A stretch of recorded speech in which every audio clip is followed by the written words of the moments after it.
Namaste, I am Dr. Sujata Pawar. So today we will understand about very commonly seen unfortunate event I would से is miscarriage.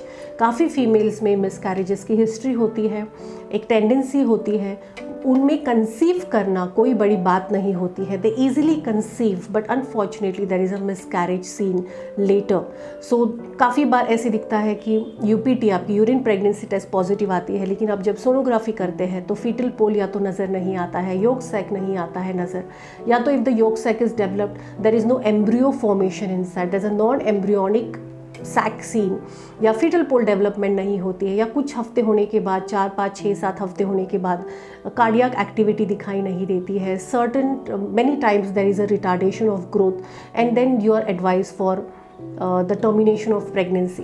तो सबसे पहले तो हमें ये कुछ समझना बहुत ज़रूरी है कि why is this happening again and again. So if there is a history of miscarriage, सबसे पहले आपको रुकना चाहिए। You just stop, give your body some time, because your body once you conceive goes through lots of hormonal imbalances, lots of ups and downs, psychological level पे, physical level पे आपको बहुत सारे बॉडीली चेंजेस होते हैं।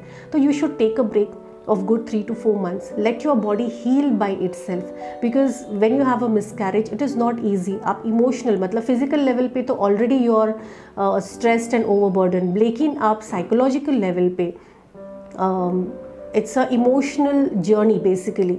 So when you have a miscarriage it's a huge psychological burden and it's a huge इस psychological एक setback होता है या ट्रैजिक एक्सपीरियंस होता है।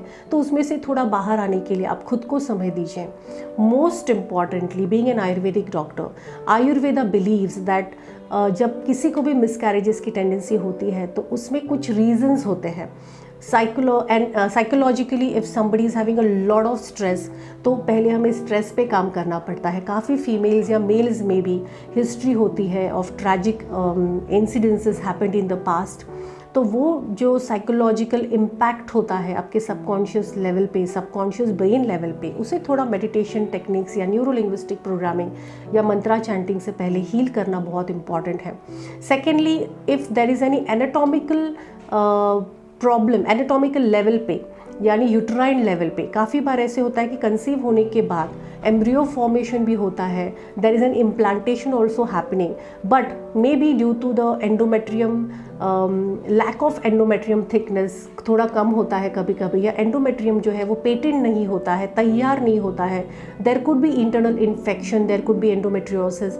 तो एंडोमेट्रियम जब आपका हेल्दी नहीं होता है, that time also post implantation the retention doesn't happen, the embryo is not retained for a longer period, उसकी वजह से भी miscarriages हो सकते हैं। Apart from that, Ayurveda works at the dosha and dhatu level, मतलब हम लोग ऑर्गन लेवल पे तो काम करते ही हैं, एट द रचनात्मक level, at the uterine level, but more importantly the whole bodily level has to be taken in to consideration. रस, रक्त, मांस, मेद, अस्थि, मज्जा, शुक्र, ये धातु लेवल्स पे हमें काम करना पड़ता है। एंड वात, पित्त, कफ, ये जो दोषाज है उसे भी देखना पड़ता है कि whatever imbalance is that is balanced initially, and then conception होता है, एंड देन वो टिक के भी रहता है 9 महीने तक। Then most important factor is the quality of the egg, स्त्री बीज एंड पुरुष बीज। इसका क्वालिटी मतलब जो ओवम होता है और स्पर्म होता है respectively, the quality of that egg has to be very good. जब हम लोग देखते हैं कि कोई भी फार्मर है, कोई उसे कुछ फार्मिंग करना है, या हम लोग कोई पेड़ लगाना है, झाड़, you expect to sow a seed, हम लोग अच्छे से अच्छे क्वालिटी का सीड खरीद के लाते हैं, ताकि जब वो सीड अच्छे से अच्छे क्वालिटी का रहेगा तो यू नो कि उसको अच्छा एक पेड़ आएगा, उसको आने वाले फल फूल है वो अच्छे क्वालिटी के आएंगे। Similarly in human beings, if the seed quality या बीजा की जो क्वालिटी है वो अगर अच्छी है, if it is devoid of any kind of deformities, whether it could be at the genetic level also या अदर थिंग्स ऑल्सो, तो उसे पहले हमें निकालना पड़ता है। If it is not of the utmost quality, good quality का नहीं है, तो इवेंचुअली जो एम्ब्रियो फॉर्म होता है वो वीक फॉर्म होता है, एंड देन वो टिक के नहीं रहता है।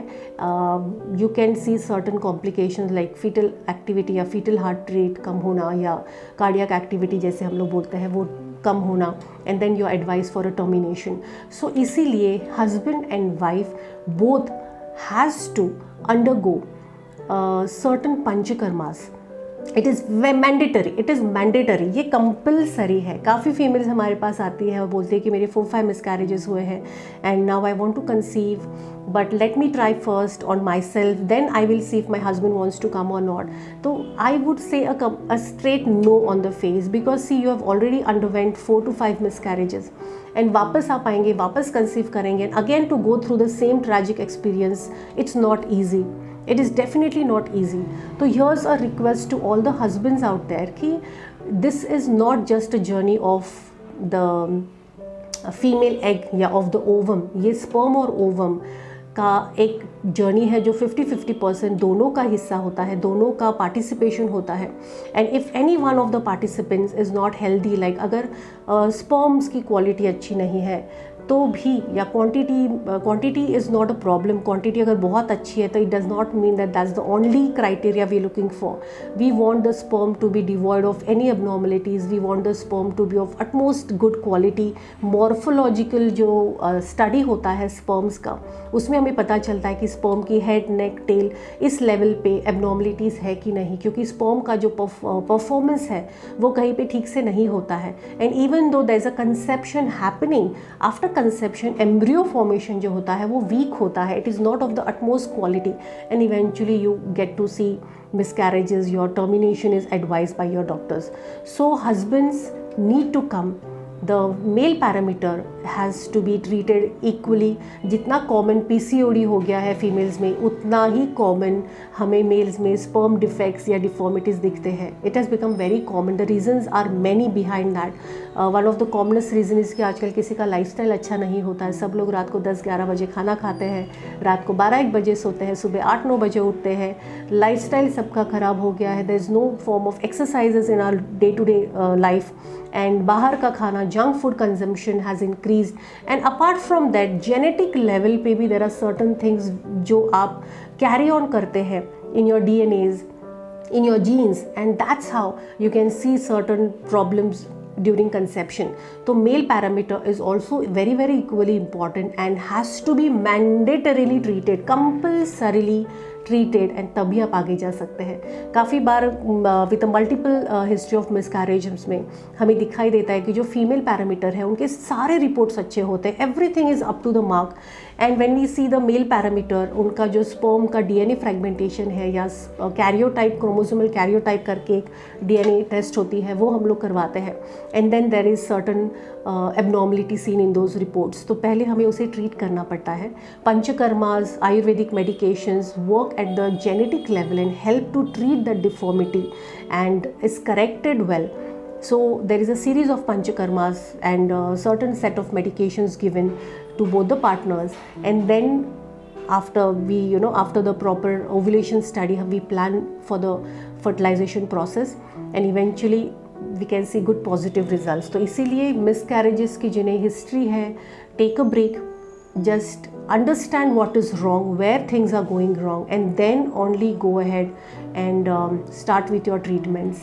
I hope this helps you to understand behind the science behind all these things happening, recurrence of miscarriages happening, and Ayurveda has got beautiful results, and with the help of Panchakarma and a series of medicines for both the partners, conception होता ही है, but after that the embryo health and the embryo quality is maintained well, is retained well till the 9th month of your pregnancy, and you have a full term growth pregnancy, and the child born is also healthy, devoid of any abnormalities, any genetic deformities, and eventually the whole pregnancy process also goes well. So please plan your pregnancy well, and especially if you have a history of miscarriage, you should always think twice before again going for the same thing.